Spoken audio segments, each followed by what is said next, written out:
అదే నమస్కారం. మన ప్రకాశం జిల్లా ఒంగోలు దగ్గర సంతనోతులపాడు, అక్కడ మంగమూరి అని చెప్పేసి ఒక గ్రామం. అందులో ఎస్సీ కాలనీ. అతని పేరు అశోక్, పిల్లి అశోక్. అతని భార్య పిల్లలు ఉన్నారు. ఇతని వాళ్ళ ఫ్రెండ్స్ కొంతమంది బయటికి తీసుకెళ్ళి తర్వాత చాలాసేపు అయిన తర్వాత ఫోన్ చేశారు ఈ అశోక్ వల్ల బంధువులకి. మీ వాడిని చంపేసాం, బాడీ పలానా చోట వచ్చి పట్టుకెళ్ళిపోయి అన్నారట. అంతే. వాళ్ళ ఇంటి చూస్తే బాడీ అక్కడే ఉంది, చచ్చిపోయాడు అప్పటికే. ఇక ఎవరు ఏంటని చెప్పేసినప్పుడు మరి ఎవరు ఫోన్ చేశారు ఏంటి, ఉంది కదా ఫోన్ నెంబరు. ఇక వాళ్ళ బంధువులకి వాళ్ళకి ఇచ్చారు. ఇక వీళ్ళు వెతుకుతున్న మూమెంట్లో మొత్తానికి మధు అని చెప్పేసి వాడు నైట్ దొరికాడు. వాడిని ఇంకా పోలీసులు అప్పచెప్పారు. పోలీసులు అతను పట్టుకొని మెడికల్ టెస్ట్ చేయించాలని చెప్పి పట్టుకొస్తే అదే సమయంలో బాడీ పోస్ట్ మార్టంకి వచ్చి అశోక్ది ఉంది.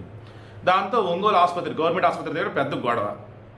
అసలు విషయం ఏంటంటే క్రాస్ చెక్ చేస్తే మనకు అందుతున్న సమాచారం మేరకు ఇల్లీగల్ రిలేషన్ అని చెప్పేసి ఒకటి, వాళ్ళ ఫ్రెండ్సే గంజాకి అలవాటయ్యి, మందుకు అలవాటయ్యి ఏదో చిన్న చిన్న విషయాల దగ్గర గొడవపడి చంపారనేది ఒకటి. ఇలా చెప్తూ పోతే వాళ్ళు అంతా క్లోజ్ ఫ్రెండ్స్ అంట, చంపిన వాళ్ళు, చనిపోయిన వాళ్ళు. బట్ ఏంట్రా అంటే అదే అర్థం కావట్లేదండి. అసలు 2019-24 మధ్య ఇదే చెప్పాం, ఏపీలో ఏదో తేడా జరుగుతుంది. రేపు జగన్మోహన్ రెడ్డి ముఖ్యమంత్రి పేటను దిగిపోతాడు, నో డౌట్. బట్ వచ్చే వాళ్ళకి మాత్రం చాలా ఇబ్బందులు ఉంటాయి.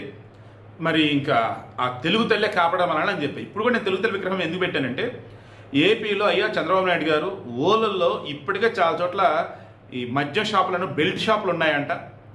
చాలా చోట్ల ఇప్పటికి గంజా దొరుకుతూనే ఉందంట. ఈ కుర్రాళ్ళు అన్న వాళ్ళు ఎవరైతే ఉన్నారో జగన్మోహన్ రెడ్డి హయాంలో అలవాటు అయిపోయి ఉన్నారు మాదక ద్రవ్యాలు, వాటికి బరి తెగించి ఉన్నారు. పోలీసులు అంటే భయం లేకుండా ఉన్నారు, గురువులు అంటే భయం లేకుండా ఉన్నారు, పెద్దలంటే రెస్పెక్ట్ లేకుండా తయారైపోయారు. దానివల్ల ఇప్పటికీ ఏపీలో కొన్ని చోట్ల ఊళ్ళల్లో సిచ్యువేషన్ ఘోరంగా ఉందంటున్నారు. ఈ పిల్లి అశోక్ యొక్క మరణం ఇది ఒక ఎగ్జాంపుల్. ఇంటి నుంచి తీసుకెళ్ళటం ఏంటి, పిలిస్తే సరదాగా వెళ్ళటం ఏంటి, అతను తీరా చంపేసి రోడ్డు మీద బాడీని పడేసి ఆడ నుంచి తీసుకెళ్ళిపోవడానికి ఫోన్ చేసి అవటం ఏంటండి అసలు ఇది?